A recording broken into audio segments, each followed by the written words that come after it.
തിരുവല്ലം KSEBയിലെ ഒരു കാഴ്ചയാണത്. ഇന്ന് വെളുപ്പാങ്കാലം ഏകദേശം 1:30 കണ്ടാലറിയാവുന്ന ഒരാൾ ഓഫീസ് ആക്രമിക്കുകയും കമ്പ്യൂട്ടറിനും ലാൻഡ് ഫോണിനും കേടുവരുത്തുകയും ജനാലകൾ അടിച്ച് പൊട്ടിക്കുകയും വാതിൽ ചവിട്ടി പൊളിക്കുകയും ജീവനക്കാരെ ശാരീരികമായി ആക്രമിക്കുകയും ചെയ്തു എന്നാണ് വാർത്ത.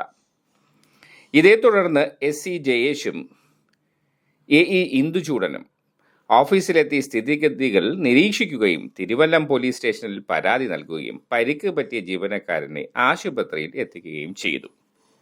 ഈ വാർത്തയിലെ യാഥാർത്ഥ്യത്തിലേക്ക് ഒന്ന് നോക്കാം. ആക്രമിച്ചു എന്ന വ്യക്തി അദ്ദേഹത്തിന്റെ സംഭാഷണവും വീഡിയോവുമാണ്. ഞാൻ ഇവിടെ പ്രശ്നം ഉണ്ടാക്കി. ഇവിടെ എക്സിക്യൂട്ടീവ് റിപ്പോർട്ടുമായി ഞാൻ ഇവിടെ ആൽമുണ്ടാക്കിയില്ല. ഇല്ല ഞാൻ ഇവിടെ തന്നെ കൊണ്ടുപോകാൻ പറ്റും. ഞാൻ ഇവിടെ മണ്ടടിച്ച് പുളക്കും ചാവും. ഞാൻ ഇവിടെ എക്സിക്യൂട്ടീവ് ഇവിടെ നൈറ്റ് എക്സിക്യൂട്ടീവ് ഇല്ലേ? അവ എവിടെ കൊണ്ട് കേസ് എടുത്താൽ മതിയാ? ചോദിക്കാൻ എന്നെ കണ്ടാ ചെയ്തത്. ഇവിടെ എക്സിക്യൂട്ടീവ് വരാൻ പറ. ഞാൻ ഇവിടെ ഒന്നും പറയൂല. നൈറ്റ് എക്സിക്യൂട്ടീവ് ഇവിടെ എവിടെ?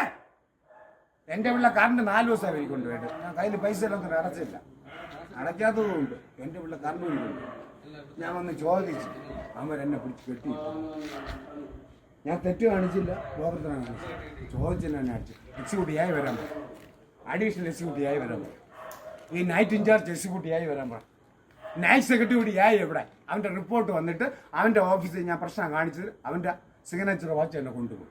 അല്ലെങ്കിൽ ഇവിടെ നിന്ന് ഞാൻ വരില്ല. നാളെ പത്രവും വരും, TV വരും, എല്ലാവരും വരും. എന്നെ നിങ്ങൾ ഇനി റിമാൻഡ് ചെയ്താലും ശരി, ഞാൻ 18 ദിവസം ജാമ്യം എടുത്ത് വെളിയിൽ പോകും. 2,10,000 വീടുകളുടെ എക്സിക്യൂട്ടീവ് എവിടെ? ഈ പറയുന്ന വീടുകൾക്ക് ഒരു സംഭവം ഉണ്ടായാൽ അവർ